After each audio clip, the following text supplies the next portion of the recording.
día viernes, y la verdad con poco tiempo, di cuenta de una buena noticia, porque cuando se hacen las cosas bien y cuando se actúa de acuerdo al Estado de Derecho, y Estado de Derecho no es solo, digamos, un discurso, o no solo es lo que discutimos en términos electorales cada vez que vamos a elegir una autoridad. Estado de Derecho y democracia tiene que ver con el ejercicio pleno de los derechos de todos y todas, en cualquier lugar del país y del mundo. Y lo que ha pasado es que un juez ha determinado que hay un proyecto que se viene desarrollando en medio del territorio autónomo de la nación de One Piece, que no ha tenido el consentimiento debido, que no ha tenido o no se ha hecho la consulta previa, y que esto vulnera derechos fundamentales de los pueblos indígenas que están y viven en esa zona, y ha decidido anular este proyecto. Es el caso del lote 116. ¿De qué se trata este proyecto? ¿Cuáles son los problemas más saltantes? ¿Cuál ha sido la pelea y la lucha que han dado estas comunidades durante largo tiempo? Está ya conmigo aquí en nuestros estudios la doctora Maritza Quispe. Ella es abogada del área de pueblos indígenas del Instituto de Defensa Legal, que han tenido una participación central en el desenlace de este tema. Doctora Maritza Quispe, gusto saludarla, muy buenos días. Buenos días, Glatzer, buenos días a todos tus radioyentes. Sí, quisiera comenzar solo para una cuestión ilustrativa de nuestros oyentes.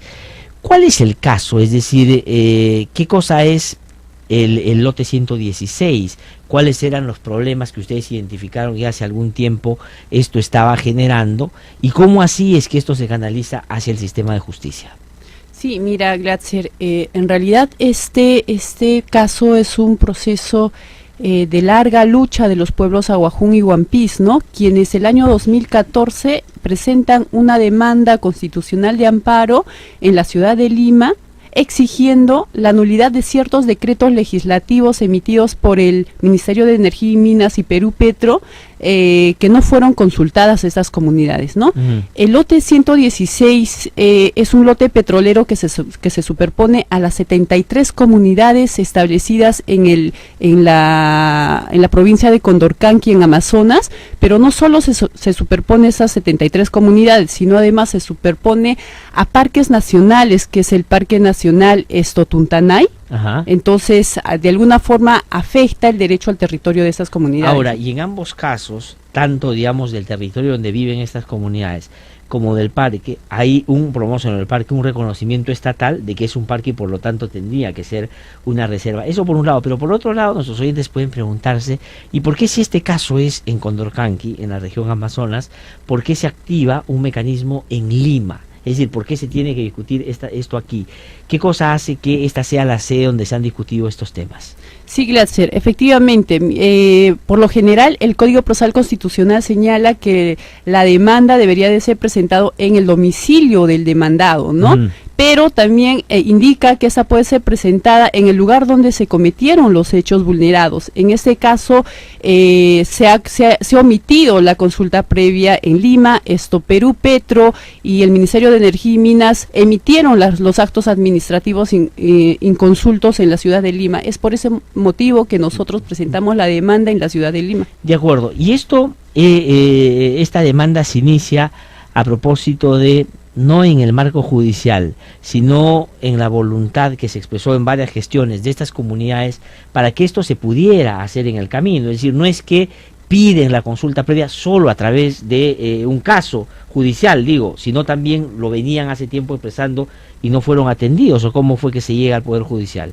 Sí, efectivamente, Glatzer, en realidad existe un mecanismo a través del cual las comunidades nativas pueden solicitar al Estado se les haga la consulta previa. Entonces las comunidades solicitaron al Viceministerio de Intercultural, en este caso, que se les haga la consulta previa respecto a la emisión de estos actos administrativos que aprobaban los contratos de licencia de exploración y explotación, el lote 116. Sin embargo, el Viceministerio de Interculturalidad en su oportunidad señaló y dijo que no se le iba a hacer la consulta porque, bueno, estos actos administrativos fueron emitidos el año 2006 y la consulta previa en el Perú estaba vigente el año 2011, cuando se emitió recién la ley de la consulta previa, ¿no? De acuerdo, pero eso nos lleva a la discusión que se reedita cada cierto tiempo de que cuando en realidad el Estado tiene el compromiso de hacer la consulta. Si es cuando, digamos, se somete al marco del 169 de la OIT, que fue el año 95 en adelante, o a propósito de la ley. Y ellos interpretan que es a propósito de la ley, no lo hacen. Entonces, una vez que se cierra la instancia formal administrativa para el tema de la consulta, es que ellos deciden ir al Poder Judicial. Ese es el circuito un poco que han seguido. Sí, efectivamente, Glatzer, bueno, en principio la consulta previa, el Estado tiene la obligación de hacer la consulta previa desde el momento en que ratifique el convenio 169, que es el año 1995, ¿no? Ellos al culminar este pedido administrativo ante el Viceministerio de Interculturalidad y recibir una respuesta negativa, es que recién se organizan y presentan esta demanda constitucional ante el Cuarto Juzgado Constitucional de Lima. Ya, y es este juez, porque es un juez de un juzgado constitucional, el que empieza a valorar todo lo que se presenta ahí en el caso. ¿Y qué cosa es lo que dice el juez en relación de eso? ¿Cómo razona? ¿O cómo se da? O de repente para nuestros oyentes explicarles, pero para que el juez llegue a determinar lo que ha determinado, ¿qué cosas se hacen antes? Audiencias, se presentan documentos, se presentan pruebas, se reúnen los abogados tanto de, me imagino, Perú Petro y del Ministerio de Energía y Minas, los abogados de las comunidades indígenas. Cuéntenos ese proceso, porque de repente nuestros oyentes no están tan familiarizados con este caso y sería bueno que sepan. Sí, Glatzer, mira, en principio se presenta una demanda ante el juzgado, ante el Poder Judicial. El juez admite la demanda, notifica a los emplazados, que en este caso los demandados son Perú Petro y el Ministerio de Energía y Minas. Una vez que estos contestan la demanda, es que se señala una audiencia para la vista de la causa, donde están o donde los convocan a los abogados de los demandantes y abogados de los demandados, ¿no? Entonces es la oportunidad en el cual el juez puede escuchar a las dos partes para que pueda dirimir y emitir una resolución de fondo, que fue como en este caso, ¿no? Y ahí el IDL, digamos, ustedes han sido abogados de las comunidades Aguajún Huampis, ¿no es cierto?, en este proceso. Sí, en realidad este proceso surge a iniciativa de un colectivo de organizaciones, ¿Dónde ¿no? están qué instituciones? Donde está el SAIPE, donde está Cooperación, el CAAF, y el Instituto de Defensa Legal, ¿no? Es decir, se conforma una plataforma, habida cuenta que es un caso bien complejo y requería de una entrada multidisciplinaria y, digamos, además de una entrada un poco más eficiente en sus resultados para poder apoyar a estas comunidades. Y entiendo, porque eso me lo ha contado gente que ha ido a las audiencias, del otro lado, pues, los principales estudios de Lima defendiendo a estas dos instituciones, ¿no? Ya bueno, pero eso pasa, se da una audiencia, ¿y qué dice el juez? ¿Qué dice en su resolución el juez? Bueno, se da una audiencia, el juez emite un auto de saneamiento y el siguiente paso es justamente la sentencia, ¿no? Ajá. Lo que el juez en esta sentencia en realidad dice tres cosas, Glatzer, ¿no? Primero, declara la nulidad de estos dos actos administrativos, que es la resolución 066-2006, que aprueba el contrato de licencia de exploración y explotación del lote 116. Ajá.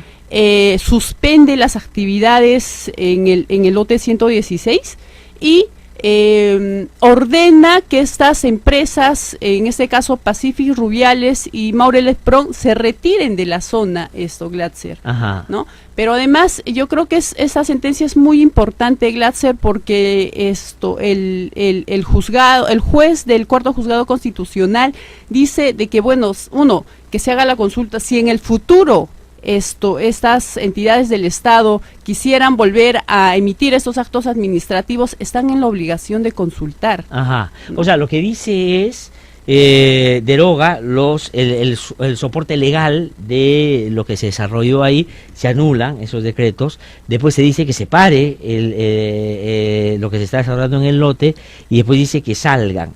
Habilita la posibilidad de que, haciendo una consulta previa, digamos, o una consulta ahora, ya no sería previa, pero digamos una consulta igual, ¿puedan esas actividades retomarse o sencillamente dice que este proyecto ya no puede continuar de ninguna manera? Sí, Glatzer, en realidad lo que el juez dice, si a futuro esas entidades pudieran emitir estos nuevos actos administrativos, están en la obligación de consultar a estas 73 comunidades, pero además está en la obligación de obtener el consentimiento de estas comunidades. Entonces no solo es hazle la consulta, sino además obtén el consentimiento. ¿Cuál es la diferencia? Porque nuestros oyentes podrán decir, bueno, pero si ya te consultan y tú dices sí, le has dado el consentimiento, ¿qué diferencia hay entre lo uno y lo otro? Bueno, la finalidad de la consulta previa es llegar a un acuerdo, pero ese acuerdo tiene que ser asimétrico, en las mismas condiciones, una negociación con el Estado en las mismas condiciones, ¿no? Entonces, la diferencia es de que, bueno, el Estado está en la obligación de hacer la consulta previa, ¿no? Pero en algunas excepciones en el cual vaya a poner en peligro la subsistencia de estos pueblos indígenas, el Estado está en la obligación de obtener el consentimiento de estas comunidades. De acuerdo, es decir, en la consulta previa lo que hace es el Estado al final decide, ¿no es cierto? Así se haya manifestado la población en contra, decide hacerlo. Pero en el caso de consentimiento debido, lo que tiene que hacer es expresamente tener el encargo de que se haga, ¿no es cierto? Exacto. La cuestión que se haga. Pero Maritza Quispe, me dicen que está en el teléfono ya para conversar con nosotros uno de los principales dirigentes de las comunidades que en este momento deben estar seguramente todavía discutiendo y viendo los alcances de esta resolución judicial. Y estamos con Sebelio Cayap. Él ha sido presidente de ODECOFROP. ODECOFROP es la Organización de Desarrollo de las Comunidades Fronterizas del CENEPA. Y está con nosotros en el teléfono para que nos pueda dar su opinión en torno a qué cosa significa para ellos esta resolución que acaba de emitir el Cuarto Juzgado Constitucional aquí en Lima. Señor Sebelio Cayap, es un gusto saludarlo. Muy buenos días. Buenos días a los que nos escuchan a través de IDL Radio. Sí, quisiera, señor Sebelio Cayap, que nos dé su opinión, su impresión. ¿Qué dicen ustedes como dirigentes? ¿Qué dicen los ciudadanos de esa zona, ya seguramente después de haber conocido en detalle esta resolución? Bueno, para el pueblo Abajún y Huampís y para la provincia de Condorcanqui y Bagua, donde están ubicados los pueblos Abajún y Huampís, están muy satisfechos al escuchar y al ver el acto positivo del Juzgado Constitucional de Lima, en que ha dado fundado la demanda de acción de amparo que habíamos presentado después de que el año 2006 el gobierno adjudicó al lote 116, donde superponía pues a 73 comunidades un total de 600,000 hectáreas que no habían agotado un proceso de consulta previa de buena fe. Y digamos, el hecho de que hayan ustedes llevado el caso, y estamos con Maritza Quispe aquí en nuestros estudios, expresaba la voluntad de que de todas maneras se encauzara debidamente este proyecto y que fueran ustedes consultados por este tema. Ya frente a la disposición de que se anulen los decretos, que se paralice las acciones y que la empresa salga de la zona, ¿ustedes creen que eso es satisfactorio y debería eso confirmarse? ¿O creen ustedes en la posibilidad de que si quieren seguir desarrollando el proyecto en el lote 116, van ustedes a estar dispuestos a la consulta, al consentimiento, y ahí se verá en su momento si ustedes lo aprueban o no?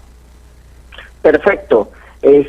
Nosotros lo que solicitamos era de que los jueces nos den razón de que nuestros reclamos constitucionales. ¿Por qué?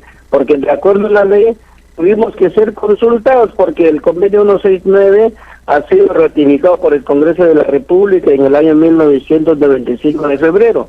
Entonces, a partir de esta fecha para adelante, el gobierno debió proceder a un proceso de consulta previa, libre, informada y con el consentimiento. Pero como no había hecho y solamente adjudicó el lote y lo entregó y empezaron a realizar las actividades exploratorias, donde ha habido muerte de peces, animales, contaminación de las aguas por los relaves, y por fin pues había un conflicto entre la comunidad de Cacha y otras comunidades que están siendo afectados por este lote. Entonces, a raíz de esa problemática hemos iniciado de que la consulta se haga de acuerdo el procedimiento adecuado. De acuerdo, y eso es lo que digamos, ustedes estarían dispuestos a aceptar en términos de que se haga y ustedes decidir si sí o no el trabajo en este lote. Claro, el proceso de consulta previa no es una actitud negativa por parte del pueblo, es un derecho que nosotros reclamamos de que la consulta se haga de buena fe, inicialmente donde hoy día el juez ha dado esta sentencia positiva a nuestro pedido. Entonces queremos pues de que el Estado peruano regule el procedimiento de la consulta previa y con el consentimiento que ya el juez ya ha dado. Entonces vamos a esperar pues la decisión política del gobierno, y también vamos a estar dando seguimiento y partícipes en esta decisión del Juzgado Constitucional de Lima. Muy bien, señor Sergio Cayap, muchísimas gracias por haber conversado con nosotros esta mañana, trayéndonos a la mesa aquí su punto de vista. Muchísimas gracias, muy amable. Bueno, retomo la conversación ya en estos minutos finales con la doctora Maritza Quispe. Bueno, ahí está claro, ellos lo que dicen es que se consulte, que se haga debidamente esto, y ellos verán pues si es que continúa o no este proyecto. Pero esto en términos procesales puede ser apelado, de hecho ya deben haber apelado la otra parte, ¿no es cierto? ¿Qué va a significar? Pero esto se ejecuta de todas maneras, así sea apelado, o hay que esperar la respuesta o el resultado de la apelación para poder, digamos, para que esto tenga efecto. Eso, Glatzer, esa sentencia es una sentencia de primera instancia. Eso sí, creemos que los demandados van a apelar. En todo caso, esperemos, el siguiente paso que nosotros esperamos es en realidad que el juez emita una resolución declarando consentida esta sentencia, pero en realidad los demandados tienen un plazo establecido en ley para poder apelar. Entonces, y estamos seguros que lo van a hacer, es lo más probable. Lo van a hacer, pero mientras eso se lleva a la práctica el mandato de este juez, no, hay que esperar. No, todavía, hay que esperar que se resuelva la apelación para que esto pueda quedar ya, digamos, consentida, ¿no? ¿Y cuáles son los argumentos del juez, por ejemplo, frente a ese criterio que algunos manejan de que del Viceministerio de Interculturalidad, por ejemplo, que dice no hicimos la consulta porque esto es anterior a la dación de la ley y de su reglamento? ¿El juez qué dice en relación a ese argumento?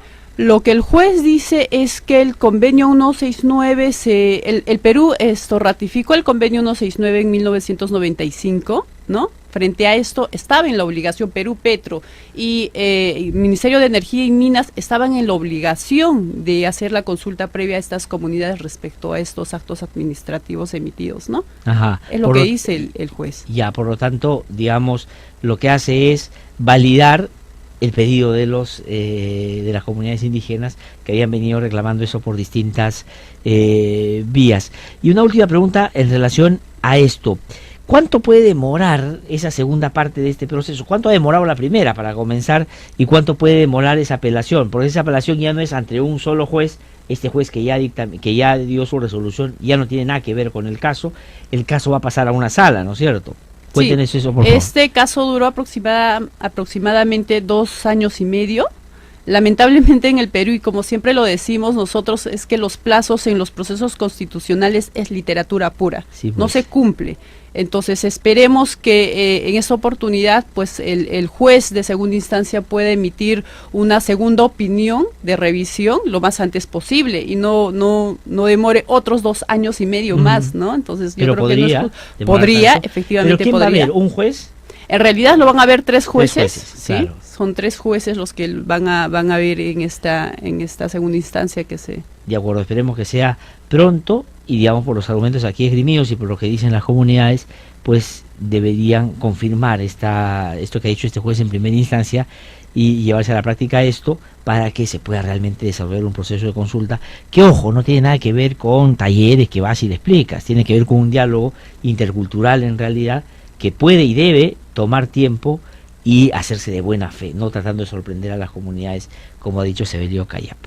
Bueno, muchísimas gracias, doctora Maritza Quispe, por haber venido a contarnos eso y felicitaciones porque realmente esto es producto de un trabajo bien arduo también que ustedes desarrollan junto con estas otras instituciones de esta plataforma donde está Cooperación, SAIPE y el CAP, ¿no es cierto?, sumando esfuerzo. Muchísimas gracias. Sí, de nada. Muy amable.